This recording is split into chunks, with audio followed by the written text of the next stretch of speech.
Les pères ont la faculté de faire peur à leurs enfants, alors que les enfants ne devraient pas avoir peur.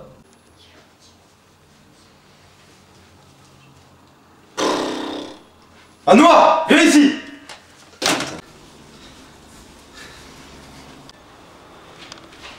Qu'est-ce qu'il y a, papa? Va chercher les poubelles, s'il te plaît. Je pense que tous les pères ont cette faculté. Ou pas d'ailleurs. Que je dirais que les pères engueulent différemment leurs enfants par rapport à la culture qu'ils ont. Par exemple, chez les Français, ça ne va pas être pareil que chez les Arabes. Mais je pense que la méthode arabe est un petit peu plus violente. Mais juste un peu. Par exemple, chez les Français, ça va donner ça.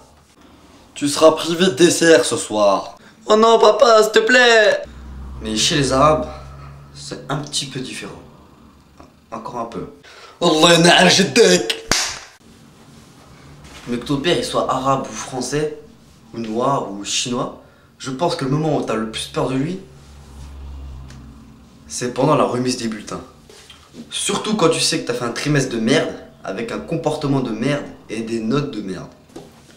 Et je parle surtout pour ceux qui ont un père arabe, parce que quand t'as un père arabe, tu sais pas quand est-ce que sa claque elle va arriver. Donc t'as des réflexes un peu bizarres. Donc Anouar, faudra peut-être songer à se calmer, hein. Oui, monsieur. Et puis t'as tellement peur que t'as développé une technique. Pourquoi tu t'assois là-bas? Bah je suis bien ici. Pourquoi? Parce que tu vas me frapper sinon! Mais bon, ça s'arrête pas là.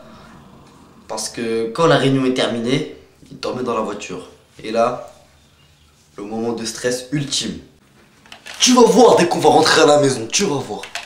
Et puis durant la route, il te fait la morale, mais il essaie de te donner des petits coups en même temps. Mais c'est pas trop évident parce que t'es derrière lui. Tu vas voir, Et puis quand il arrive pas à te donner des coups, il te pince. Je sais pas pourquoi. Tu fais les conneries, hein, tu fais les conneries, hein. Après, t'arrives à la maison, devant la porte d'entrée, et là, il ouvre la porte, il se met devant la porte comme ça, et il te dit rentre. Et toi, t'hésites un peu, tu suspense, il va te frapper ou il va pas te frapper, tu vois, peut-être c'est suspense et tout, bon, c'est pas vraiment marrant sur le coup, parce que tu flippes quand même un peu. Après, t'as tellement peur de ton père que tu lui demandes est-ce que tu vas me frapper? Et lui il te répond rentre. Bon, ça veut dire oui ou ça veut dire non, c'est une réponse bref. Bon, si t'as de la chance, il te frappe pas, mais si t'as pas de chance, bah il t'en colle une, tu sais, sur la petite boule ici là. Tu vois, ici là.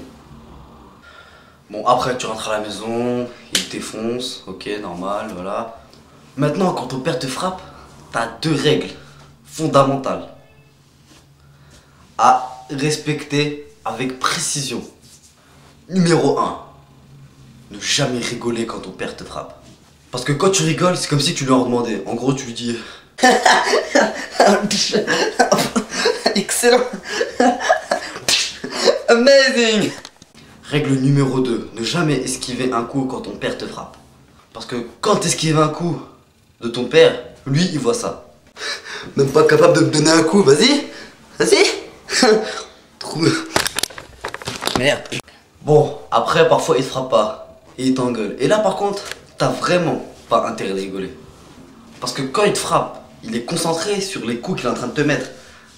Donc si tu rigoles, tu vois, tu peux rigoler discrètement, donc tu vois, c'est pas trop grillé. Mais quand il t'engueule, là t'as pas intérêt de rigoler parce qu'il est concentré sur toi. Donc, t'as pas intérêt de rigoler parce qu'il va te voir si tu rigoles. Et puis surtout, quand tu rigoles, quand ton père t'engueule, c'est comme un c'est pas comme, c'est un manque de respect pour lui. Parce qu'il est en train de t'engueuler. Et toi, tu te fous de sa gueule, quoi. Voilà. Mais il y a une raison aussi pourquoi tu rigoles parfois quand ton père t'engueule. Parce que, tellement il est énervé, il bafouille. Et c'est pas des petites bafouilles, hein. C'était vraiment des trucs de malade qu'il fait. Hein. Je sais pas, quand tu l'entends, t'as envie de lui dire putain, mais t'as déjà été à l'école? Va faire des cours de français, s'il te plaît, là. Va. Il y a aussi une logique que les pères ont. J'appellerais ça plutôt une illogique. Par exemple, il t'engueule.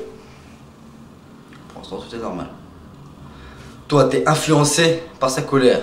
Donc tu baisses les yeux. Mais lui, il te demande de le regarder dans les yeux. Donc tu le regardes dans les yeux. Et là, il te dit, t'oses me tenir tête, baisse les yeux, Hamar. Donc tu rebaisses les yeux. Voilà. Après, il te pose une question. Tu ne réponds pas. Parce que tu es influencé par la colère. Donc, il te repose cette question et toi, tu lui réponds. Par une réponse brève, en général. Parce que tu n'as pas envie de développer, parce que tu as... Voilà. Mais si tu lui réponds, il te dit, je t'ai pas dit de parler, donc tu fermes ta gueule. Aussi un truc avec les pères arabes plutôt, c'est la façon dont ils traitent les animaux. Bon, je dis pas qu'ils les maltraitent, hein, au contraire, hein, c'est... Voilà, ils les maltraitent pas. Mais c'est plutôt les expressions qu'ils ont. Pour par exemple, virer un chat de la maison. Sublinal. Sub. Je ne sais pas, je suis arabe, mais je sais pas qu'est-ce que ça veut dire. Sub. C'est quoi? Qui c'est qui a inventé ça? Je sais pas, c'est... Je ne sais pas, je peux pas, je ne sais pas, putain, merde. Si toi aussi t'aimes ton papa, tu peux partager cette vidéo sur Facebook, hein, sur Twitter aussi. Tu peux suivre mon maître très gentil qui s'appelle Anouar sur Twitter. Et tu peux aussi suivre sur Instagram. Miaou.